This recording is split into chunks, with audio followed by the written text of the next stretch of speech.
Hello guys, welcome to my YouTube channel. मैं हूं digital गाय और मैं बहुत सारी इंटरेस्टिंग अपडेट्स और बहुत सारी इंफॉर्मेशन लेके आता हूं डिजिटल वर्ल्ड से रिलेटेड। सो प्लीज़ मेरे चैनल को सब्सक्राइब करिए, लाइक करें एंड शेयर करें।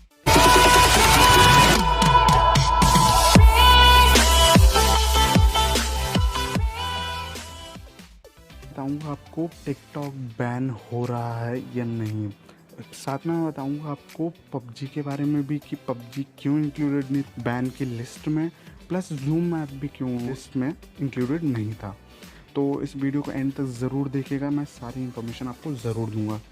तो बिना किसी देरी के मैं मेन पॉइंट पे आता हूँ कि टिकटॉक बैन हो रहा है या नहीं। बैन तो एक्चुअली बैन तो हो ही गया है, बट ये बैन परमानेंट है कि नहीं। तो मैं बताना चाहता हूँ कि टिकटॉक परमानेंटली बैन नहीं हुआ है, उस पर परमानेंट बैन नहीं लगाया गवर्नमेंट के द्वारा, क्योंकि उन्होंने बहुत सारे सारी कंपनीज़ को, जो भी चाइनीज़ कंपनीज़ हैं वो ओपन हैं उनके साथ बात करने के लिए। अगर वो इन चीज़ों को डिस्क्राइब कर सकती हैं, जस्टिफाई कर सकती हैं, कई चीज़ों को अपनी एक्सप्लेनेशन रख सकती हैं, तो कोई प्रॉब्लम नहीं है। उन्होंने बोला है कि वो ओपन है, इस चीज़ के लिए बात करेंगे।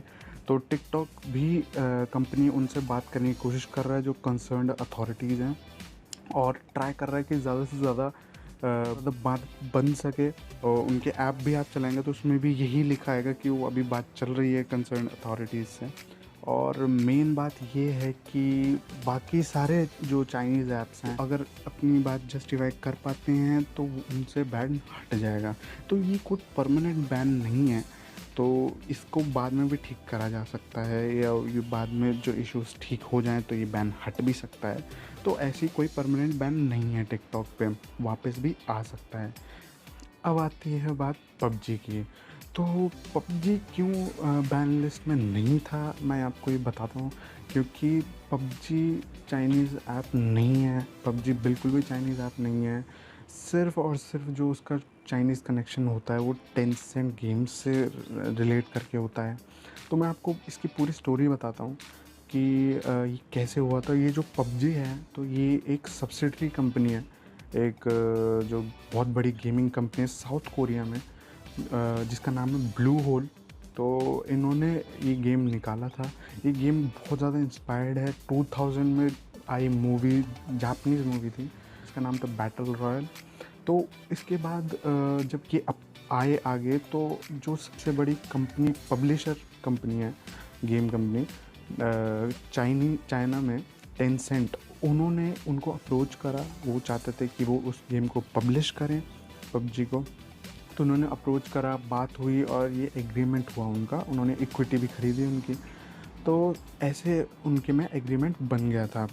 तो लेकिन चाइनीज़ ने इस ऐप को बैन कर दिया था बिकॉज ऑफ द वायलेशंस। उसमें वायलेशन और बहुत सारे वीडियो, ऑडियोग्राफी जो भी था, वो कुछ क्राइटेरिया क्लियर नहीं करता था, कंटेंट क्राइटेरिया। तो इसकी वजह से वो बैन था। लेकिन कुछ एग्रीमेंट्स के बाद, कुछ बात होने के बाद एग्रीमेंट हुआ कि ओके, इसको पब्लिश करेंगे।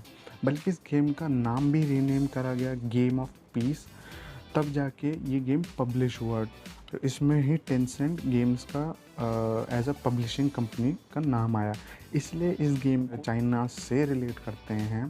तो इसलिए मैं बताना चाहता हूँ आपको कि ये चाइनीज़ ऐप नहीं है, एंड ये एक साउथ कोरियन कंपनी है, और सिर्फ रिलेशन जो आता है वो टेंसेंट गेम से आता है। तो इसलिए ये बैन नहीं हुई इंडिया में। जूम ऐप क्यों बैन नहीं हुआ, तो मैं बताना चाहता हूँ जूम ऐप इसलिए बैन नहीं हुआ क्योंकि वो चाइनीज़ ऐप है ही नहीं, वो भी अमेरिकन ऐप है। तो उसका जो हेडक्वार्टर है वो कैलिफोर्निया में है। तो मैं बताना चाहता हूँ इसका क्यों रिलेशन करते हैं, रिलेट क्यों करते हैं चाइना से। क्योंकि इसका जो ज़्यादातर वर्कफोर्स है इस जूम ऐप कंपनी का, तो वो ज़्यादातर वर्कफोर्स चाइना में है। तो वहाँ से ज़्यादातर काम होता है, इसलिए लोग थोड़ा इसको चाइना से रिलेट करते हैं। तो कई बार मिस्टेकन भी हो जाते हैं। लेकिन ये चाइनीज़ ऐप नहीं है, इसलिए इसको बैन नहीं करा गया। तो होप गाइज आपको सारी क्लैरिटी मिल गई होगी इससे रिलेटेड, जो भी इंफॉर्मेशन आपको जाननी थी इस चीज़ के बारे में। तो गाइज़ आई होप ये वीडियो आपके लिए बहुत इन्फॉर्मेटिव रही होगी। मैं आगे भी बहुत सारी वीडियोस बनाने वाला हूँ, डिजिटल वर्ल्ड और टेक्निकल वर्ल्ड से रिलेटेड सारी बातें बताऊँगा आपको। तो गाइज़ हर वीडियो ज़रूर देखिएगा, लाइक शेयर ज़रूर करिएगा और सब्सक्राइब तो ज़रूर करिएगा, सपोर्ट दिखाते रहिएगा। So thank you, next video में मिलते हैं।